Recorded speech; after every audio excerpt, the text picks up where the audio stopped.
Fala galera, aqui quem fala é a Júlia e o roteiro de hoje é um que já está nos meus rascunhos há bastante tempo, pois é um assunto que vocês já devem ter percebido aqui que eu amo, que são adaptações. Então já chega deixando o like, se inscreve aí e vamos embora. Antes de entrar no assunto do que faz uma boa adaptação, eu acho importante perguntar por que a gente adapta as coisas, né? Apesar de que a resposta óbvia é por dinheiro, a questão é, por que essas adaptações trazem dinheiro? Sendo que, em sua maioria esmagadora, a reclamação é sempre de que a obra original é superior. O mangá é mais legal do que o anime, porque é mais completo. O filme até é interessante, mas não chega aos pés da complexidade da HQ. A série dá pro gasto, mas o livro é muito superior. O live action ficou bem feito, mas a animação original é imbatível. Até quebraram a maldição das adaptações de videogame, mas nada se compara à sensação de jogar essa história. Então, se tudo apresenta estar fadado a intensas críticas e comparações, por que o grande lucro da mídia moderna se baseia em adaptações? Não existe apenas uma resposta, mas eu vou falar um pouco aqui do que é relevante para o ponto do que eu quero trazer. E claro que a gente sabe que existe uma falência criativa nas grandes produções, mas não vem ao caso.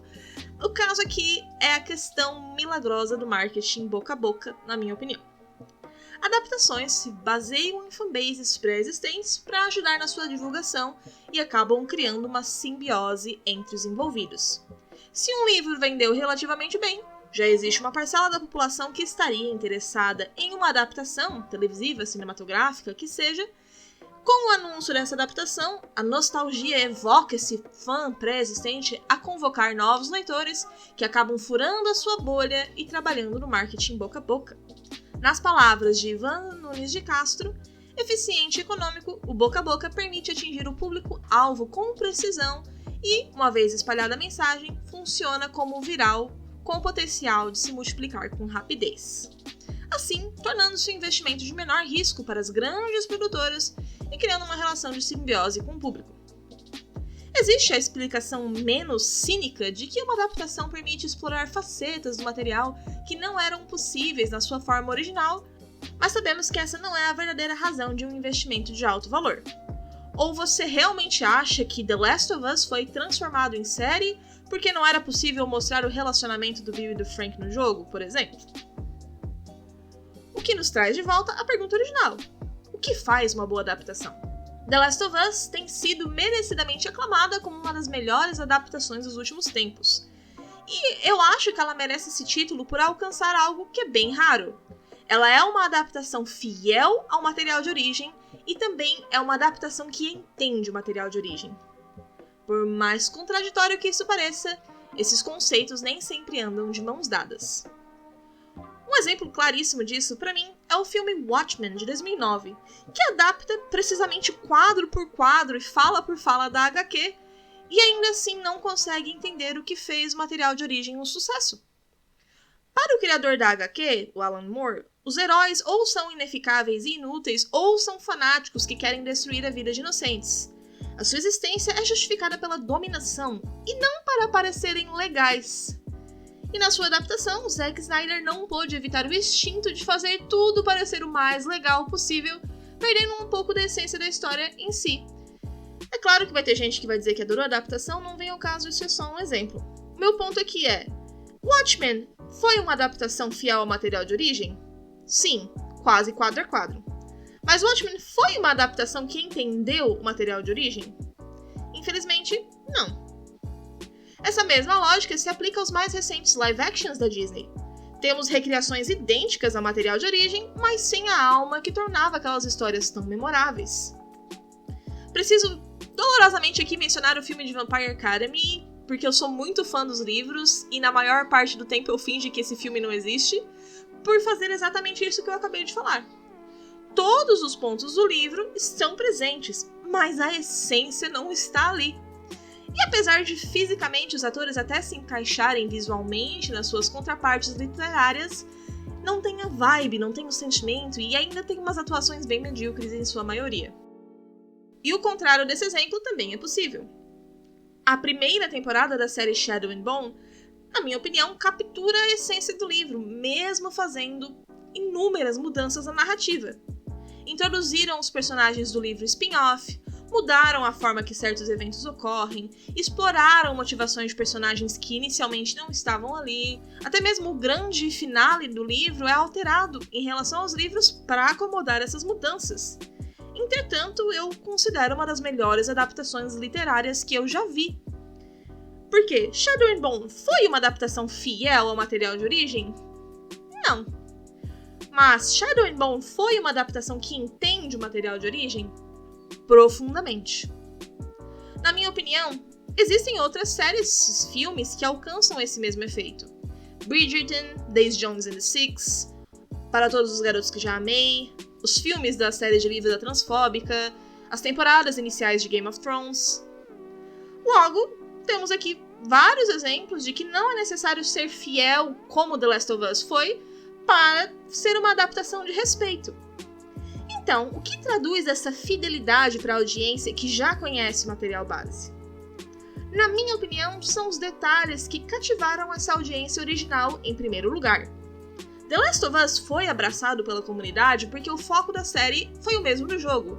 O relacionamento entre Joel e Ellie e como os personagens ao redor deles influenciavam esse relacionamento, os eventos, as mortes, os monstros, o que quer que seja.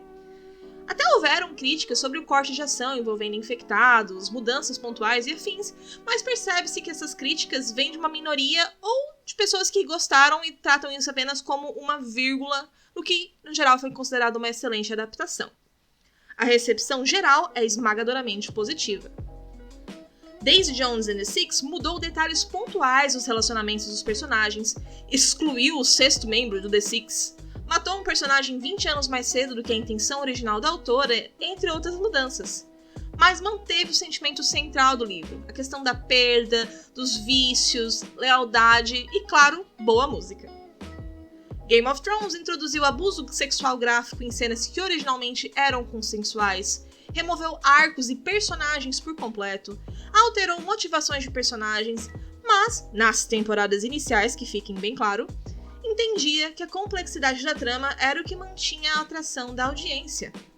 A partir do momento que essa visão se perdeu e o sentimento de que tudo passou a ser choque apenas pelo choque, a boa vontade do público se perdeu junto. A trama deixou de ser chocante por ser bem bolada e era simplesmente estúpida e chocava por ser burra. Então, é possível fazer uma adaptação bem recebida sem respeitar o material base? Sim. O Diário da Princesa, de 2001, é um clássico que é amado pelas massas, mas completamente alheio aos livros de origem. Só que esse filme entende o humor dos livros, a leveza da história e o escapismo que conquistou o público original. The Witcher 3, que é uma adaptação em forma de jogo, se apresenta como uma continuação não oficial dos livros de Andrzej Sapkowski, mas frequentemente ignora ou contradiz fatos do seu material de origem. Ainda assim, é merecidamente aclamado como um dos melhores jogos dos últimos tempos, pois além de ter uma divertidíssima gameplay e narrativa, traz aspectos filosóficos dos livros e joga as difíceis escolhas que o Geralt tem na história de Sapkowski na mão do jogador. Desventuras em Série, de 2004, tentou enfiar 3 livros em um filme, mudou o final, só que a atuação do Jim Carrey é adorada até hoje, porque tem essa vibe tragicômica dos livros. Agora, o que torna outras adaptações que desviaram do material base tanto quanto, ou até menos do que esses exemplos que eu acabei de mencionar, tão mal recebidas? Eu acredito que seja a falta do entendimento do que fez os seus fãs atraídos pela ideia da propriedade intelectual original para começo de conversa. O filme de Death Note da Netflix não foi ruim porque foi diferente do mangá ou do anime. Foi ruim por não entender que a atração do público pelo material era a inteligência da trama, o embate mental entre os personagens e o confronto moral que eles passavam. Outro exemplo é Percy Jackson, que não foi uma adaptação ruim porque a Annabeth era morena. No segundo filme, eles mudaram a cor do cabelo da atriz, mas continuaram insistindo em transformar um clássico infanto-juvenil em um blockbuster de ação para adolescentes. Eu, particularmente, sempre vi os filmes de Percy Jackson como eles querendo chegar na sua era Relíquias da Morte sem antes passar pela sua pedra filosofal. Então, tiraram todo o brilho infanto-juvenil porque já queriam chegar na angústia adolescente mais rápido. A Bússola de Ouro, de 2007, tentou ignorar pontos sobre religião, filosofia e física da obra original, e eu acho que meio que tentou ser o próximo Crônicas de Nárnia, que são praticamente opostos.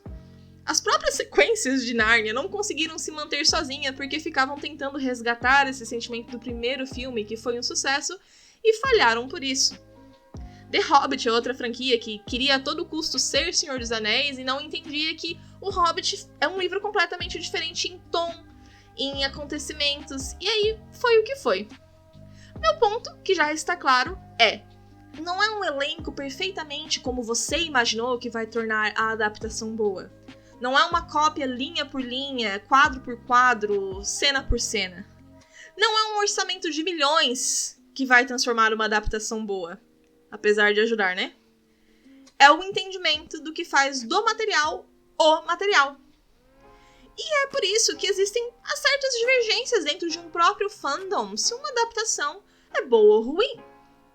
Pra mim, que aprecio The Witcher pela culminação da família encontrada entre Ciri, Geralt e Yennefer, fiquei com uma impressão bem positiva da primeira temporada da série da Netflix, porque pareciam que eles estavam realmente direcionando para esse foco. E apesar de algumas mudanças e algumas escolhas questionáveis, eu fiquei bem contente com a primeira temporada. Agora, quem gostava de The Witcher porque esperava as aventuras do Geralt, comedor de cocotas e matador de monstros, ou uma antologia de contos apenas com o Geralt como protagonista, ficou desapontado com a primeira temporada. Outro exemplo é Bridgerton.